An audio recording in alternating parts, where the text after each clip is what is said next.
आज के वीडियो में हम यहाँ पे स्टार्ट करने वाले हैं जेन टेक्नोलॉजीज के स्टॉक को। तो इस स्टॉक की अगर मैं बात करता हूँ तो यहाँ पे हम इसके बिजनेस मॉडल को यहाँ पे स्टडी करेंगे, उसके बाद में फंडामेंटल्स और इसका जो चार्ट है वो अभी क्या बोल रहा है, क्या इसमें ट्रेड लेना या नहीं लेना, वो सारे बातें हम यहाँ पे डिस्कस करने वाले हैं।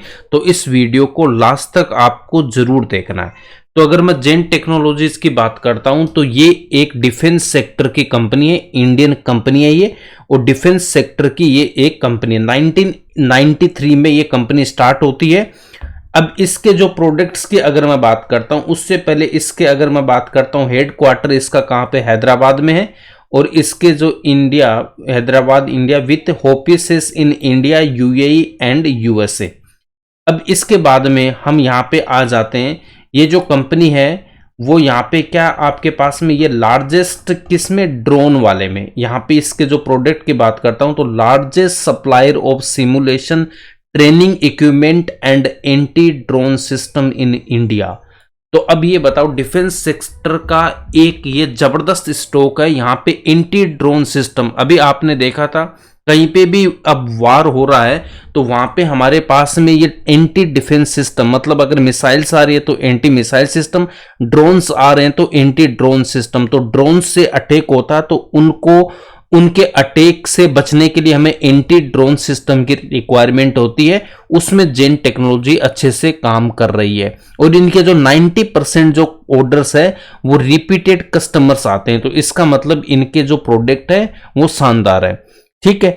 अब उसके बाद में इसकी वेबसाइट पे आ जाते हैं, ज्यादा मैं यहां पे नहीं बताने वाला हूं। इसकी वेबसाइट पे अगर आप आओगे तो क्लियरली आपको दिखाई दे रहा है कि 31 ईयर से ये यहाँ पे 90% जो रेवेन्यू है वो रिपीटेड कस्टमर से आ रहा है। इसका मतलब क्या है, इनके जो सर्विसेज एंड जो प्रोडक्ट है वो शानदार है, तभी इतना रेवेन्यू वो इनको यहाँ पे दे पा रहे हैं। उसके बाद में ये इनके सारे के सारे यहाँ पे एंटी ड्रोन यहाँ पे सिस्टम है, combat training centre, live ranges, live simulation and virtual simulations. इनके बारे में अगर आपको क्या करना, ये सारे प्रोडक्ट है, 1 बाय 1 इन पे जाके क्लिक करके देख लेना। अब यहाँ पे वो RCWS इसकी मैं बात करता हूं तो इसमें आपको एक पॉइंट और यहाँ पे बता देता हूं, ये सारे पॉइंट है। यहाँ पे ये जो प्रशस्त है ना, ये एक आपका ऐसा ड्रोन है, इसको अगर मैं बात करता हूं, जैसे टेररिस्ट अटैक हो जाता है और किसी बिल्डिंग में वो घुसे हुए हैं, कहीं पे भी ऐसी जगह है, तो वहां पे क्या होता है, इस ड्रोन की हेल्प से हम इजीली उनका एनकाउंटर कर सकते हैं। यहाँ पे आप देख सकते हो, यहाँ पे ह्यूमन का यहाँ पे यूज नहीं हो रहा है, इस रोबोट की हेल्प से हम क्या कर सकते हैं, उन पे अटैक कर सकते हैं। तो इस टाइप की टेक्नोलॉजी ये जेन टेक्नोलॉजीज यहाँ पे बनाती है, इनमें ये एक्सपर्ट है अच्छे खासे, है ना। तो और भी जितने भी इनोवेशंस हो रहे हैं वो सारे के सारे ये यहाँ पे कर रहे हैं। तो इनके प्रोडक्ट की डिमांड फ्यूचर में रहने वाली है, बिल्कुल रहने वाली है। अभी ऑपरेशन सिंदूर हुआ था पाकिस्तान में, जो पहलगाम हमले के बाद इंडिया ने जब किया था, तो यहाँ पे देख सकते हो कि डिफेंस सेक्टर हमें अपना स्ट्रॉन्ग करना पड़ेगा और वहां पे ये कंपनी इस यहाँ पे सबसे ज्यादा इसको बेनिफिट होगा डिफेंस सेक्टर में, ठीक है। तो इस कंपनी का प्रोडक्ट आपको समझ में आ गया। बाकी प्रोडक्ट अगर आपको देखने हैं तो 1 बाय 1 इन पे क्लिक करके थोड़ा सा इतना सा स्टडी आपको करना है। वैसे ये simulation technology, drone solution and training equipment बनाने में एक्सपर्ट है, ठीक है। उसके बाद में अगर मैं बात करता हूं, इनके जो कस्टमर्स है वो इंडियन आर्मी, एयरफोर्स और भी कई विदेशों की जो सेनाएं, उनके साथ ये कंपनी डिफेंस ट्रेनिंग सॉल्यूशन उपलब्ध कराती है। और गवर्नमेंट का जो आत्मनिर्भर भारत और मेक इन इंडिया मिशन है, उससे जेन टेक्नोलॉजी को पूरा का पूरा फायदा यहां पे मिलता है। और इनके जो प्रोडक्ट है वो मैंने यहां पे बता दिया आपको। देन इसके बाद में अब इसके रिस्क फैक्टर की अगर मैं बात करता हूं इस कंपनी की, तो रिस्क फैक्टर अगर हम देखते हैं तो ऑर्डर नहीं मिलना है ना। देखो कोई भी बात हो किसी भी कंपनी के लिए ना, कि अगर उसको ऑर्डर नहीं मिला तो रेवेन्यू स्लो हो सकता है। दूसरा कि गवर्नमेंट का डिफेंस में बजट कम ज्यादा या फिर किस सेक्टर में कितना दे रहा है, उससे भी यहाँ पे गवर्नमेंट की जो पॉलिसीज है उनका भी इंपैक्ट पड़ेगा। बट अभी हमारे पास में अच्छा खासा स्कोप है, डिफेंस पे गवर्नमेंट का बहुत ज्यादा फोकस है, तो ये सेक्टर ग्रो करेगा ही करेगा, इसमें कोई दिक्कत होने वाली नहीं है, ठीक है। तो यहां से अब हम चलते हैं, इसके बाकी आपको मैंने बता दिया। और अगर आपको इंफॉर्मेशन चाहिए तो यहां डॉक्यूमेंट्स पे आना, फाइनेंशियल ईयर 25 इस पे क्लिक करके देख लेना। दूसरा ये जो पीपीटी है इस पे क्लिक करके आप यहां पे देख सकते हो, जो भी इंफॉर्मेशन आपको और डिटेल में लेनी है वो यहां से मिल जाएगी। बाकी इसकी वेबसाइट पे भी आपको बहुत सारी इंफॉर्मेशन और भी अवेलेबल है, वहां पे भी आप जाके देख सकते हो। ठीक है, ये जब तक पीपीटी ओपन हो रही है तब तक हम इसके फंडामेंटल्स को देख लेते हैं। तो यहां पे देखो, अब इसका जो करंट प्राइस है वो कितना 1460, और लास्ट 52 वीक की बात करता हूं तो हाई कितना था यहाँ पे 2628 और लो कितना था 945। ठीक है, तो इसमें देखो शॉर्ट टर्म में अगर इस स्टॉक की बात करता हूं तो यहाँ पे इस स्टॉक में शॉर्ट टर्म में वॉलिटिलिटी आपको देखने को मिलेगी। थोड़ा सा लॉन्ग टर्म का नजरिया अगर रखोगे तो अच्छा पैसा बनेगा। उसके बाद में देखो इंडस्ट्री का जो पी है वो कितना 66 है, अभी स्टॉक कितना 52 के आसपास है। इसका मतलब अभी स्टॉक सस्ता अवेलेबल हो रहा है। आरओसी आरओई इसके शानदार है। डेट टू इक्विटी रेशियो 0.05 है, तो ना के बराबर यहाँ पे डेट है, और प्लेस परसेंटेज यहाँ पे कुछ भी नहीं है। देन अगर मैं डिविडेंड की बात करता हूं तो ये कंपनी डिविडेंड भी देती है, तो यहाँ पे एनएसई पे आना है, और इसकी जितनी भी हिस्ट्री है डिविडेंड की तो कॉर्पोरेट एक्शंस पे आओगे, क्लिक करके यहाँ पे देख सकते हो कब कितना इन्होंने क्या क्या डिविडेंड दिया है। यहाँ पे पूरी हिस्ट्री आपको यहाँ पे दिखाई दे जाएगी इस कंपनी की। ठीक है, देन उसके बाद में हम चलते हैं वापस यहाँ पे आ जाते हैं फंडामेंटल्स से देखने के बाद में। अगर यहाँ पे देखो क्वार्टरली रिजल्ट से पहले इस पीपीटी पे आ जाता हूं जो ओपन करने को आपको बोला था। तो इस पीपीटी में आपको सारी डिटेल्स यहाँ पे मिल जाएगी, है ना। जो भी इंफॉर्मेशन आपको चाहिए वो इस पीपीटी में हमें यहाँ पे मिल जाएगी, करेक्ट। तो यहाँ से देखो कुछ नेट का इश्यू है क्या पता नहीं, अभी ओपन नहीं हो रहा है, कोई बात नहीं, बट यहाँ से जो भी इंफॉर्मेशन आपको लेना है यहाँ पे आपको मिल जाएगी, ऐसे पीपीटी ओपन होगी। अब ये जो क्वार्टरली रिजल्ट है इसकी मैं बात कर लेता हूं। जून 25 को लास्ट ईयर के सेम क्वार्टर से कंपेयर करेंगे जून 24 से, तो यहाँ पे रिजल्ट है देख सकते हो। सेल्स यहाँ पे बहुत कम हुई है, सेल्स में काफी ज्यादा गिरावट है, और प्रॉफिट भी यहाँ पे 111 के अगेंस्ट में 64 है। तो लास्ट जो क्वार्टर आया है वो यहाँ पे बहुत ज्यादा बेकार आया है इनका। अगर उसके बाद में देखो मार्जिन भी यहाँ पे कम हुए, 44 से 41 हो गए। अब उसके बाद देखो मार्च 25 को मैं मार्च 24 से कंपेयर करूंगा तो यहाँ पे मेरे पास में रेवेन्यू इंक्रीज हुआ है, 50 करोड़ का ऑपरेटिंग प्रॉफिट था, वो कितना था 138। देन दिसंबर 24 को दिसंबर 23 से कंपेयर करूंगा तो रेवेन्यू भी इंक्रीज हुआ है एंड प्रॉफिट भी इंक्रीज हुआ है। सितंबर 24 को सितंबर 23 से कंपेयर करेंगे, यहाँ पे भी प्रॉफिट एंड रेवेन्यू में अच्छा खासा जंप है। तो लास्ट अगर 4 क्वार्टर को मैं देखता हूं तो ओनली एक मेरा सिंगल क्वार्टर है वो मेरा बेकार आया, अदरवाइज यहाँ पे सारे क्वार्टर इनके अच्छे आ रहे हैं। एंड प्रॉफिट एंड लॉस में आप देख सकते हो 37 करोड़ की जो सेल्स थी 13 में, वो इंक्रीज होते होते कितनी आ गई यहाँ पे 974 यहाँ पे आ गई। ठीक है, और प्रॉफिट कितना था 382 करोड़ का हो गया। और अगर मैं प्रॉफिट बिफोर टैक्स देखता हूं तो 6 करोड़ से इंक्रीज होता हुआ था 406 करोड़ आ गया। नेट प्रॉफिट 5 से इंक्रीज होता हुआ ऑलमोस्ट 300 करोड़ आ गया था। अब जो लास्ट 4 क्वार्टर उनकी बात कर लेते हैं। ये जो लास्ट 4 क्वार्टर अभी हमने डिस्कस किए हैं, इनका जो यहाँ पे रेवेन्यू है, सेल्स कितनी है 877 करोड़। अब यहाँ पे देखो 24 में कितना था 440, यहाँ पे कितना 877, मतलब 24 से डबल है यहाँ पे लास्ट 4 क्वार्टर की। हाईएस्ट एवर नहीं है बट हाईएस्ट एवर से जस्ट सेकंड हाईएस्ट एवर है ना, उससे थोड़ा कम है। प्रॉफिट की बात करता हूं तो 326 करोड़ है यहाँ पे, बट 382 हाईएस्ट था, बट 181 के अगेंस्ट में बहुत ज्यादा प्रॉफिट है। तो सेल्स मेरा ऑलमोस्ट यहाँ पे अच्छा खासा इंक्रीज हो रहा है, इस क्वार्टर की वजह से यहाँ पे कम हो गया, अदरवाइज ये भी क्या रहता हमारे पास हाईएस्ट एवर सेल्स और हाईएस्ट एवर यहाँ प्रॉफिट रहते। देन आगे हम यहाँ पे चलते हैं। खुद के पास पैसा कितना ऑलमोस्ट 1700 करोड़ इनके पास पैसे हैं, और 78 इनका बोरोइंग है, तो ऑलमोस्ट डेट फ्री कंपनी है। फिक्स्ड एसेट यहाँ पे देखो 93 से 208 ले गए, तो कितने ज्यादा फिक्स्ड एसेट है। अभी भी 707 करोड़ इनके पास अभी CWIP में, तो यहां से भी देख सकते हो फिक्स्ड एसेट मेरे हाईएस्ट एवर है। देन अगर मैं शेयर होल्डिंग पैटर्न की बात करता हूं तो प्रमोटर्स 49% है, FIS 6.04, लास्ट क्वार्टर में इन्होंने और इंक्रीज किया है, एंड DIs है 8.75 एंड पब्लिक है 35.72 एंड यहाँ पे अदर्स में 0.41। पब्लिक की अगर बात करता हूं तो यहाँ पे 1% अगर हटा देता हूं ये 0.75, तो ऑलमोस्ट 75 हम यहाँ पे पब्लिक के पास मान लेते हैं, 35 सॉरी, तो 35 मेरा पब्लिक के पास है। तो यहाँ पे 65 है किसके पास है, स्ट्रॉन्ग हैंड्स के पास है। और यहाँ पे प्लस पॉइंट क्या है कि लास्ट क्वार्टर में एफआई ने यहाँ पे स्टेक इंक्रीज किया है। डीआई क्या कर रही है, देखो यहाँ पे कम था, इंक्रीज किया है और इंक्रीज किया, और यहाँ पे हल्का सा प्रॉफिट बुक किया है। और डीआई में आप आके देख सकते हो कि जो यहाँ पे ओसवाल है, ओसवाल ने क्या किया, यहाँ पे मोतीलाल ओसवाल ने अपना लास्ट क्वार्टर में फिर स्टेक इंक्रीज किया, तो ये भी हमारे लिए प्लस पॉइंट है।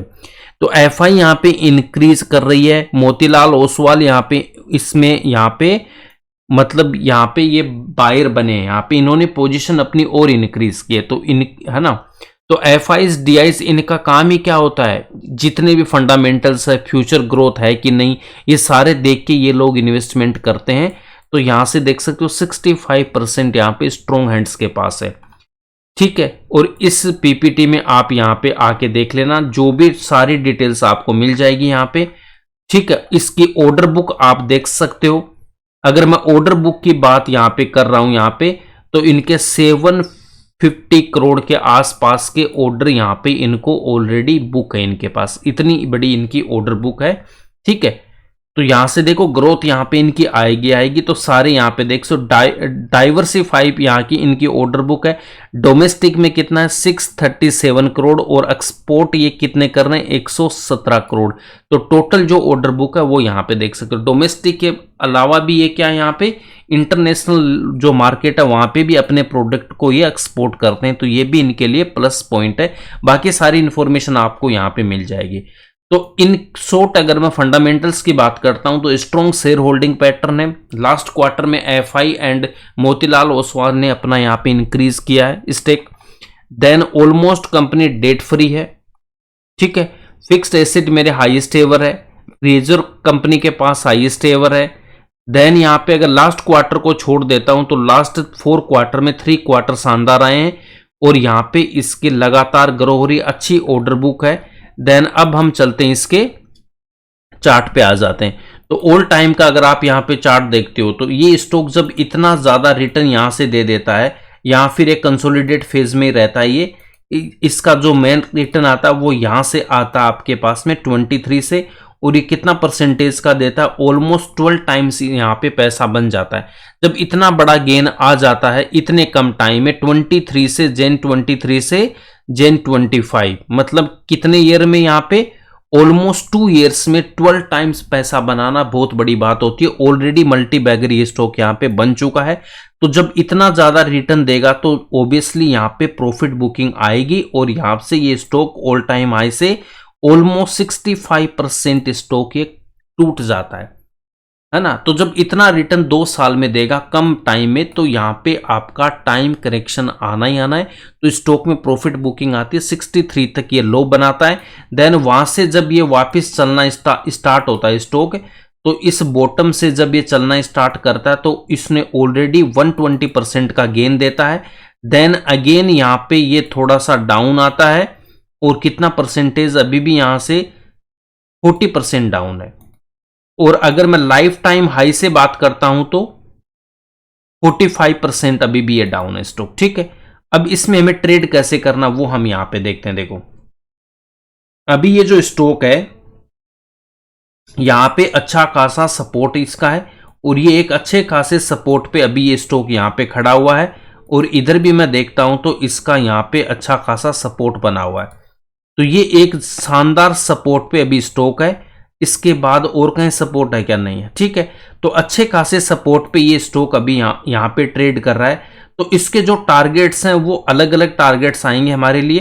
तो इनके टारगेट की अगर मैं बात करता हूं तो फर्स्ट मेरा टारगेट यहाँ पे क्या होगा वो हम देख लेते हैं। देखो अगर मैं फर्स्ट टारगेट की बात करता हूं कि जहां से स्टॉक गिरना स्टार्ट किया था रिसेंट, यहां तक देख लेते हैं। तो फर्स्ट टारगेट तो हमारा यहां तक आएगा, कितना आएगा, ये टारगेट है मेरा यहाँ पे 56% का। दूसरा टारगेट हमारे पास में क्या आएगा, इसका दूसरा टारगेट आएगा जो इसका लाइफ टाइम हाई था, ठीक है। तो लाइफ टाइम हाई तक जब ये स्टॉक जाएगा तो यहां से कितना परसेंटेज का गेन देगा, ये 80% का ऑलमोस्ट हमें गेन देगा। तो मेरे पास में दो टारगेट है, 56 और यहाँ पे 80%। अब ये बताओ 56% आपको अगर 2 ईयर्स में गेन आ रहा है तो क्या दिक्कत है? 56 2 ईयर्स में आने का मतलब क्या है मेरे पास में कि 28% पर ईयर के हिसाब से, तो ये शानदार मेरे पास गेन होता है। और 80% अगर 3 ईयर्स में भी आ रहा है इन केस, तब भी आपके पास में 26 या 27 के आसपास का गेन हो जाता है, जो कि शानदार गेन होता है। तो 2 to 3 ईयर्स के लिए मिनिमम आपको इन्वेस्टमेंट करना है, ठीक है। अब यहां से देखो, इस रिजल्ट के बाद में हो सकता है ये स्टॉक तुरंत यहां से, अभी भी देखो हो सकता है यहां से ऊपर जाए या फिर थोड़ा ये इस जोन तक भी आ सकता है। वोलेटिलिटी इसमें बहुत ज्यादा है, मैं अभी आपको बता रहा हूं। यहां पे भी ये सपोर्ट बना हुआ, तो ये स्टॉक यहां तक आ सकता है, कोई इसमें दिक्कत नहीं है। अगर इस रेंज में कहीं पे भी स्टॉक हमें ये मिलता है इनकेस, तो ये हमारे लिए पूरा का पूरा बाइंग जोन होगा, ठीक है। अब इसमें और एक बात और देखना, अगर कोई ऑलरेडी यहां पे बाई किया हुआ है तो आपको पता है कि 3% से ज्यादा हम अपने पोर्टफोलियो का किसी सिंगल स्टॉक में इन्वेस्टमेंट नहीं करेंगे। अगर आपने ऑलरेडी कहीं पे भी इसमें इन्वेस्टमेंट किया हुआ है और वहां से ये स्टॉक आपका 20% डाउन है, एटलीस्ट मतलब मिनिमम 20% होना चाहिए, उससे ज्यादा भी हो सकता है, 30, 22, 25, 40 जो भी है ना। तो अगर 20% से ज्यादा डाउन है तब वहां पे आप क्या करो, 3% अपना और लगा सकते हो, बट वो किसी दूसरे अकाउंट में इन्वेस्ट करना। क्या मतलब हुआ इसका कि अगर 3% मैंने जीरोधा में लगा रखा है, मेरे पास अकाउंट है, तो अभी अगर मेरा यहाँ पे 20% से ज्यादा मुझे लॉस दिख रहा है यहाँ पे कि मेरा स्टॉक बाइंग प्राइस से 20% से ज्यादा डाउन है, 20, 30 जो भी है, तो उसमें मैं 3% क्या करूंगा, या तो एंजल वन है मेरे पास उसमें इन्वेस्टमेंट करूंगा, अप स्ट्रोक है तो उसमें करूंगा, 5 पैसा है तो उसमें करूंगा, या फिर कोई और अदर अकाउंट आपके पास तो उसमें करना है। सेम आपको अकाउंट में एवरेज नहीं करना है, ठीक है। ऐसा क्यों करेंगे कि अगर ये नीचे से चलना स्टार्ट करेगा तो जैसे हमारा इस पोर्टफोलियो में जो हमने 3% और लगाया अदर अकाउंट में, वहां पे प्रॉफिट आना स्टार्ट होगा और उसमें जैसे 20-30% का गेन आ जाता है, टारगेट हमारे सेम ही रहेंगे, ठीक है। अगर 20-30% का गेन है और हमें एक बहुत अच्छी अपॉर्चुनिटी मिल जाती है अच्छी कंपनी में, किसी भी न्यूज़ की वजह से या कोई क्वार्टरली रिजल्ट खराब आ गया, एक शानदार बाइंग अपॉर्चुनिटी अगर मिल जाती है, तो हम यहाँ पे ये 3% अपना निकाल के उसमें शिफ्ट कर सकते हैं, इसलिए हम यहाँ पे ऐसे ट्रेड करते हैं। बाकी अगर आपके पास सिंगल अकाउंट है तो 2-3 अकाउंट आप बना के रखो। मेरा ऐसा वे है, मैं सिंगल किसी भी अकाउंट में एक बार पैसा लगा दिया 3%, तो उसमें एवरेज नहीं करता हूं, किसी दूसरे अकाउंट में फ्रेश बाइंग करते हैं, जिससे वहां से जैसे स्टॉक चलना स्टार्ट होगा थोड़ा डाउन आके, तो इसमें प्रॉफिट दिखेगा और जहां अपॉर्चुनिटी आएगी वहां इन्वेस्टमेंट हम कर लेंगे। इसलिए कहता हूं 3% से ज़्यादा बिल्कुल भी आपको नहीं लगाना है। अगर 20% डाउन है तो उस केस में हम 3% और लगा सकते हैं।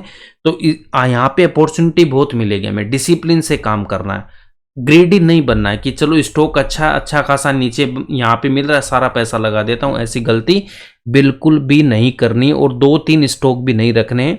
हमें 3% से काम करना है, अच्छा खासा आपको पैसा मिलेगा। 2 से 3 साल के लिए इन्वेस्टमेंट यहाँ पे रहना है, उससे पहले टारगेट आ जाते हैं, बहुत अच्छी बात है। ये मैक्सिमम टाइम आपको मैं यहाँ पे बता रहा हूँ, ठीक है, ओके। ये रिजल्ट और भी ज्यादा यहाँ पे और जल्दी टारगेट आते हैं। ये क्वार्टरली रिजल्ट थोड़ा सा खराब आया, उसकी वजह से ये स्टॉक थोड़ा सा हो सकता है और डाउन आ जाए या फिर यहीं से रिवर्सल दे दे, इसकी वजह से। अदरवाइज ये स्टॉक बहुत तेजी से ये टारगेट हमारे हिट होते, इसलिए 2 से 3 साल का टाइम यहाँ पे आपसे बोल रहा हूँ। 2 से 3 साल के लिए अगर आप यहाँ पे पेशेंस दिखा सकते हो तो इसमें इन्वेस्टमेंट करना है। बाकी आपको क्या करना, अपनी स्टडी के बाद ही यहाँ पे कोई भी आपको होल्ड करना, बाई करना, नहीं करना, वो सब आपका डिसीजन, अपनी पोजीशन बना, यहाँ पे स्टडी करने के बाद ही आपको अपनी पोजीशन यहाँ पे बनानी है, ठीक है। तो ये था मेरा इसके बारे में व्यू। आई होप आपको अगर ये स्टॉक का एनालिसिस अगर अच्छा लगा तो लाइक करना, शेयर करना, और इस चैनल पे नए हो तो सब्सक्राइब जरूर कर लेना। मिलते नेक्स्ट वीडियो में किसी नए स्टॉक के साथ। बाकी प्लेलिस्ट में जाके आप देख सकते हो, बहुत सारे स्टॉक्स मैंने ऑलरेडी डाल रखे हैं जहाँ पे अभी अपॉर्चुनिटी अवेलेबल है। मिलते नेक्स्ट वीडियो में एक नए स्टॉक के साथ। Thanks for watching this video.